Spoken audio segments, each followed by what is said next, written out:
Hello and welcome back to a brand new video. So today we are back for the second part to the DayZ How to Fresh Spawn 101. Now, if you haven't already seen the last video, please go and check that out. Gonna leave a link in the description down below. And yeah, without further ado, this is what we're gonna do. We're gonna get straight into it. As you can see, we've had quite a decent little start for our character. If you haven't already seen, like I said, if you haven't already seen the last video, check that out because where we are at the moment is quite a dangerous area. So, the whole aim and objective to this video in particular is to show you some things that I didn't show you in the last episode, which a lot of it came down to your actual building finding abilities and being able to understand which areas are worth it and which ones just simply aren't. Now, we are extremely low on food, so unfortunately we are going to have to use a knife to actually kill some zombies to try and gather something, otherwise we will die without a fail. So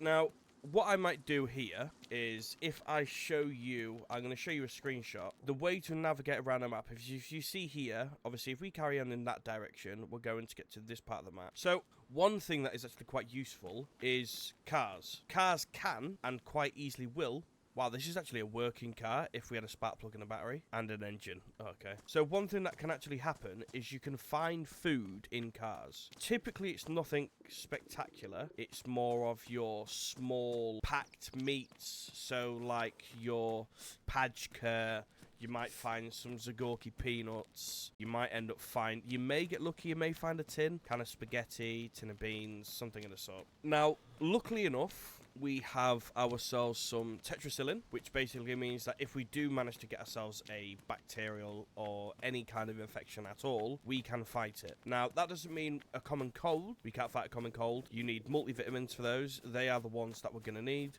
So, just as a little bit of information, if your food goes red bar and it starts flashing, you are in a very, very rough state. You have no food. You slowly actually start to be able to, you become slower. You walk slower. That happens over time as you lose your health. So you can't sprint. You can't just make a quick dash in hope of survival. You quite literally have to walk and run at a slower rate. Now, if I went along and drunk this murky water, I would get a infection because it's not been cleansed. You've not purified the water. You don't have any clean water.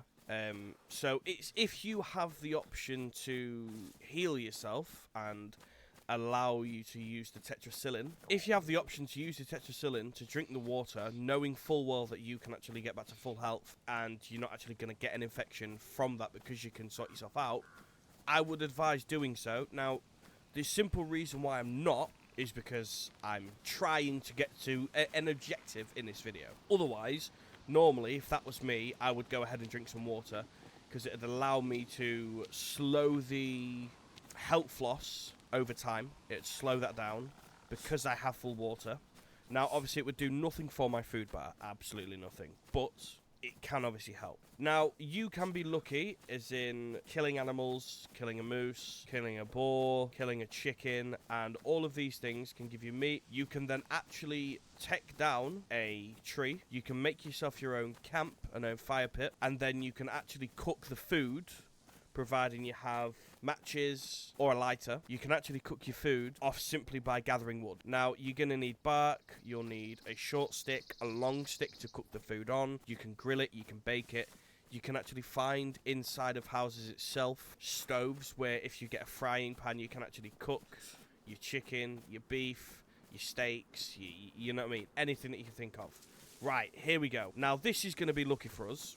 We're going to be yellow health soon because we are losing food. We have no food. Now, as you can see to the right of us is a building. They are, typically, they're okay. In my experience, they've not been fantastic. Now, you can actually find mushrooms growing off of these. These can actually be a fantastic source of food because you can find mushrooms and you can obviously do stuff with the mushrooms. Gas stations like that typically aren't fantastic either. Now, we may get lucky and find some food in there, but in my experience, I've normally find weapons, disinfectant sprays, which can be used to clear to disinfect your bandages. Now, we are in a town. Now, obviously, as you get into a town, you run a risk of finding other players because we're not just at the coast. We've travelled quite a bit. So, you can see the town there. The reason why it looks so Robloxy from a far away. It's because I turned down my graphic settings just a little bit, just because obviously I'm recording this video, just to make it run nice and smooth for you all. So, I'm actually going to loot this left side house first. In my experience, as I said, these are one of the best for finding food, water, cans, anything of the sort. These are the best for me. These are typically the ones where I'll find the most. Now, obviously, unfortunately, we have nothing here, so we're going to move on to the next house. These are okay. They're not great, but like I said, I normally find weapons more than anything. So, I'm actually going to carry on looting because there is an infirmary there. There's also a police station, which is great for getting some early game loot, so you can actually defend yourself efficiently. And we have been saved.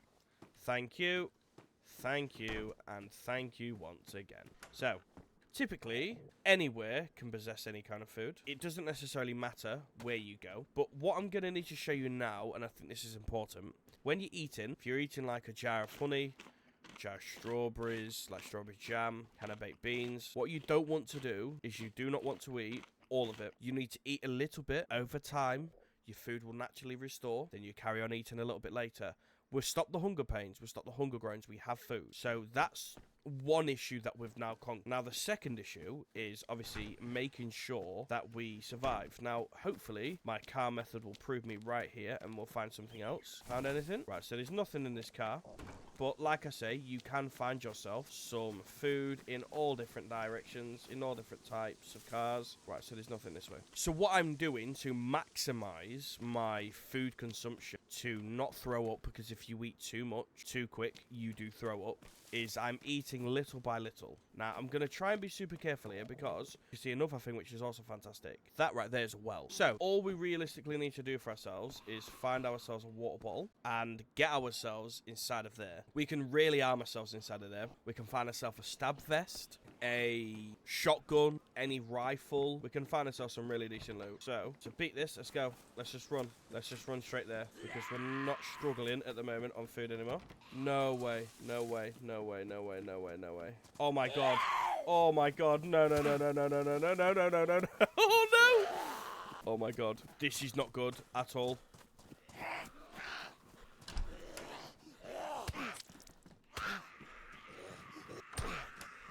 I'm dead. I'm dead. I'm dead. I'm dead. I have a cut. I have a cut. Oh my god. We've really, really, really messed up here. We've messed up. We've messed up so bad. We've messed up so bad.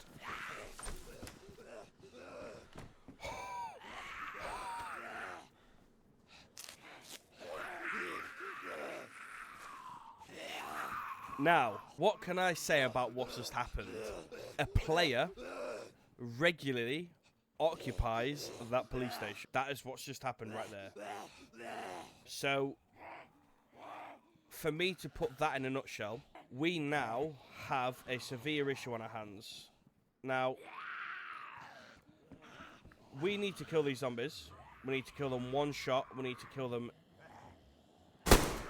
Oh, that is very loud. Oh my god. So we've just come back and we've just started recording again and somebody has been in my building.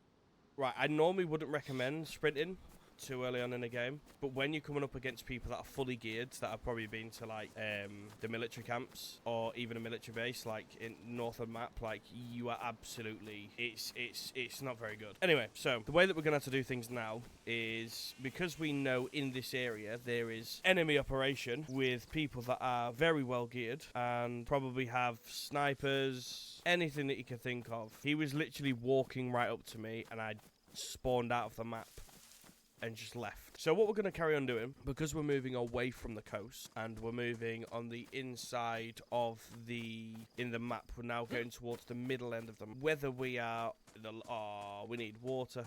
Luckily enough, our canned peaches will give us water because they are a juicy, juicy, juicy thing. So let's go ahead and open up our canned peaches. There we go. Fantastic. Right, okay. So now we are, as you can clearly see, there's mountains in the other side to us. We are very clearly going in the map. We're going inland. We're going to carry on walking forward until we get to our very next destination, which I'm hoping will be a more of a major settlement, so you can actually see, an example of buildings that are useless to loot. Now, what I would always recommend is a couple of things. If you can avoid it, avoid having a fire in the open. If I see a fire in that direction coming from that house or the houses that are down there, I know full well players are there, or they've been there. Meaning, I'm basically like hot on your trail. I kind of know where you are. I'm either going to, one, hunt you down, track where you're coming from, kill you. You know what I mean? I could do what I please because I know your location. So, try and avoid having a campfire out in the open. Now, it kind of helps to use a campfire late at night. In a rough sense, yes, if you see a big bright orange light coming from a very, very dark closed wood, then you're probably going to want to kill them, fair enough. But if you don't, and you use a building can help suppress the smoke. Obviously, it will still let off a bit of smoke. You will still be able to be seen from your location, but it helps. So, one of two things I'd recommend. Like I say, fire at night, fire in a house. Now, another thing is when you are walking through the wilderness, through the woods, you have to be very, very aware that at any moment you may hear the howls of wolves and they will chase and kill you. They are very, very, very deadly. They don't share any sympathy or, oh no, he's a fresh spawn. Let him live. They will spawn and they will kill you. Now, if you kill the alpha, which is the grey wolf, you can live up and you can all the wolves will flee. So, buildings like this, these will basically possess absolutely nothing for you. They are there for a filler building. Most people use them for bases. It's not great. They're not fantastic. You might be able to find a pickaxe in one of these, or maybe an item of clothing, a torch, a battery. These buildings, these are okay. They're not the best in the world. They're not fantastic, but you can obviously use them and use the stove, which is here. If I open up the stove, if I had a frying pan, I'd be able to put the frying pan on the stove. Then we can start to cook meat. And that's kind of Pepsi Cola. Can't complain. Let's take that to our hands. Let's have that. Because drinks like this actually give you food as well. They do help with your food. So, obviously, we're going to stay hydrated and we're going to stay with some decent food.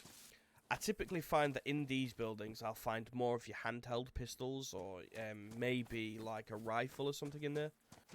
Now, these buildings, I rate these all day, every day. Your sheds, you'll typically find like maybe a pickaxe or something in there. Oh. Ho, ho, ho. Repeater carbine, you say? With some ammunition, you say? Okay. I don't mind if I do. Right, let's not waste our ammo. Yeah, so obviously now that we've found a backpack, we can obviously start to store more things in our inventory. These are okay for finding seed packets. You'll typically find like a seed packet or a potato in these. So like looting greenhouses, if you want to go down the farming route because you have a full-on established camp, well, they're pretty good to go down. So, providing that an item on the floor has nothing else in it, if you look at it, you can actually see that I can craft rags. I can also craft armbands. Now, if you're playing with another player, if I go and craft myself a armband using a hatchet, a knife, a machete, anything that has sharpness to it, you can do that with. You can clearly see that I have created some armbands.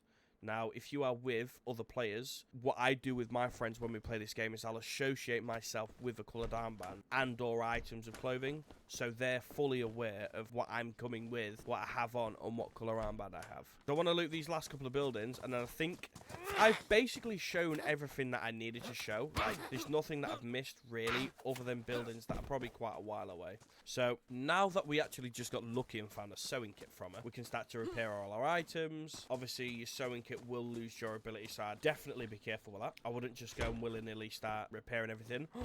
Multivitamins. We now have, basically, everything in the game that we need to fight infection, other than maybe a blood transfusion kit, and I think that's basically it. And there we are. With that being said, this is what I would consider a friendly how-to 101 guide on some of the things that you basically need to be aware of early game in DayZ. There's not much that I haven't covered or anything at all that I haven't covered. You understand on your food, your weapons, your illnesses. You've basically got all of the things that you need to know on what to do, how to survive. And I would say that is pretty much it from me. So, that being said, thank you very much for watching. Please remember to like, subscribe, comment, all those good things down below. And I'll catch you in the very next episode. As always, my friends, sweet.